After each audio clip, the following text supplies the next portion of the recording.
بلندی اور وہ آغوش محبت رب ذوالجلال کی جب یاد آتی تو میرے آقا سیدنا بلال سے کہتے ارحنا یا بلال، اے بلال ہمیں راحت پہنچاؤ، آذان دے کے نماز کا وقت آ جاتا۔ اور پھر اس نماز کو جو خود حضور علیہ السلام کے لیے تحفہ معراج تھی، مؤمنین کی اٹ سیلف معراج بنا دیا۔ الصلاۃ معراج المؤمنین، نماز بندہ مومن کی معراج ہے، یعنی مومن اپنے کمال پر تب ہوتا ہے جب وہ نماز میں ہوتا ہے، یہ بندہ مومن کا۔ اور ہمارے لیے زندگی کا تو یہ اللہ تعالیٰ نے ایک خاص سبق بنا دیا، ان صلاتی و نسکی و محیای و مماتی للہ رب العالمین، میری نماز، میری قربانی، میرا جینا، میرا مرنا اللہ کے لیے ہے۔ نماز اور زندگی کو جوڑا، قربانی اور مرنے کو جوڑا، یعنی آپ یوں کہہ لیں کہ ساری زندگی نماز ہے ہماری، اللہ رب العزت کی بارگاہ میں حاضری۔ اللہ سے ہماری ملاقات کا ایک ہی طریقہ ہے، اگر ہم اپنے مالک سے، اپنے معبود سے، اپنے رب سے ملاقات کرنا چاہیں تو اس کا راستہ نن ادر دین نماز، کہ ہم نماز کے ذریعے اللہ سے ملاقات کرتے ہیں۔ ان العبد یناجی ربہ بالصلاۃ، بندہ رب ذوالجلال سے ملاقات کرتا ہے، سرگوشی کرتا ہے نماز کے عالم میں۔ اب یہ عمران بھائی، ارملہ بہن، ہمارے لیے نماز اللہ کے ساتھ سرگوشی ہے، تو جس شخص کو اللہ تعالیٰ سے محبت ہوگی وہ نماز نہیں چھوڑ سکتا، جس کو اللہ سے محبت ہوگی وہ نماز نہیں چھوڑ سکتا۔ اور یہ نماز بنیادی طور پر اللہ رب العزت کی محبت پیدا کرنے کا ہی ایک ذریعہ ہے۔ یہاں سے یہ بات جو آپ کا اگلا ایک سوال شروع ہوتا ہے کہ اس نماز کو اپنی زندگی کا حصہ کیسے بنایا جائے، یہاں اب ہم پہنچتے ہیں کہ نماز کے لیے جب بھی ایک بہت ہی بنیاد ہے، دو حصوں میں تقسیم کر لیتے ہیں۔ ایک تو وہ چھوٹا بچہ جو بڑا ہو رہا ہے، اس کو ہم نے نمازی کی صورت میں اس کو ڈیولپ کرنا ہے، اس کو پروان چڑھانا ہے۔ اور ایک وہ شخص جو آج ہمیں سن رہا ہے یا آج کسی بھی مسئلے کو سنتا ہے یا رمضان المبارک میں اس کی توجہ جاتی ہے، اسے زندگی میں نماز نہیں پڑھی، تو اب وہ نماز کیسے شروع کرے۔ اولاً تو بچوں کے لیے حکم دیا کہ جب وہ 7 سال کے ہو جائیں تو ان کو نماز والدین پڑھانا شروع کر دیں، اور جب 10 سال کے ہو کر سستی کریں تو اس پر سختی بھی کرنی پڑے تو کر دیں۔ اور میں نے دیکھا گھر سے اگر ریگولر نماز سارے پڑھ رہے ہیں اور نماز کے لیے باقاعدہ تربیت ہو رہی ہے، اہتمام ہو رہا ہے، الحمدللہ تعالیٰ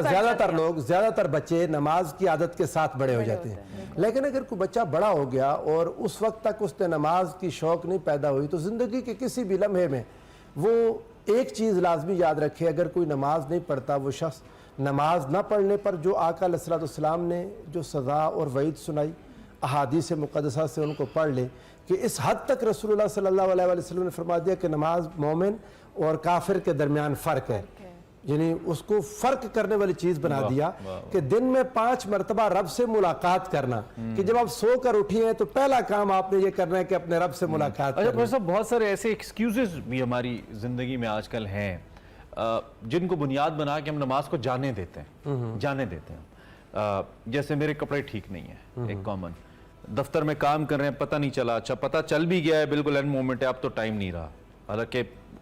when it's striking تو آپ پڑھ ہی سکتے ہیں۔ تو اس حوالے سے شریعت کا کیا حکم ہے؟ کیونکہ میں ایک چیز اکثر سوچتا ہوں کہ آج کل ہماری زندگی مختلف ہے اس زندگی سے جو آج سے 1400 سال پہلے تھی، لیکن حکم اور فرض اپنی جگہ پہ موجود ہے، اس کو بیلنس ہم نے کرنا ہے۔ کیا اس میں کہیں نہ کہیں شریعہ ہمیں کوئی کوشن دیتی ہے، جیسے مسجد میں نماز پڑھنا اور گھر پہ پڑھ لینا، جیسے کہ باجماعت پڑھنا اور خود سے پڑھ لینا؟ تھوڑا سا اس حوالے سے ہمیں بتائیے کہ ہم اس کو کیسے سنک کریں۔ بہت زبردست آپ نے بات کی، لیکن آپ نے جو لفظ بول دیا خود ہی، ایکسکیوزز ہیں، یہ ان میں کوئی حقیقت نہیں ہے۔ نماز کے لیے جو کہتا ہے میرے کپڑے صاف نہیں، دراصل اس کی نیت صاف نہیں ہوتی، یہ کوئی معاملہ نہیں ہے۔ ہم سارے صاف ستھرے کپڑے پہنتے ہیں، دھونے کا مسئلہ نہیں ہے، ان کے پرابلمز نہیں ہیں، صرف نیت نہیں ہوتی، جب ارادہ نہیں ہوتا تو وہ بہانہ کرتا ہے۔ لیکن اس کے باوجود میں یہ بات کروں گا، یہ ایک بہت ہی بنیادی آپ نے بات کی کہ شریعت نے جب یہ 5 وقت کی نماز کر دی تو حضور نبی کریم صلی اللہ علیہ وسلم کو 5 نمازوں کے بعد بھی سیدنا موسیٰ علیہ السلام نے عرض کی تھی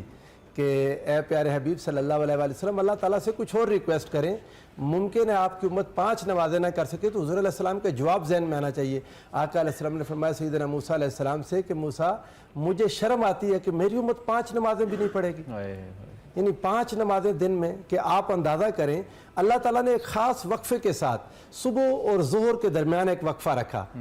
وہ وقفہ تھا کہ آپ نے جتنے بھی کام کرنے اپنے کام کر لیں، لیکن اپنے کاموں کے درمیان میں، بالکل درمیان میں، جب آپ دنیا کی محبت میں، دنیا کی کمانے میں اور دنیا کے کاموں میں مصروف ہیں، مشغول ہیں، این اس وقت ظہر کا وقت آ گیا اور بندہ یہ ثابت کرے کہ مولا کریم رزق دینے والا چونکہ تو ہے، میں جتنی بھی محنت کرتا ہوں اس ساری محنت کا حاصل یہ ہے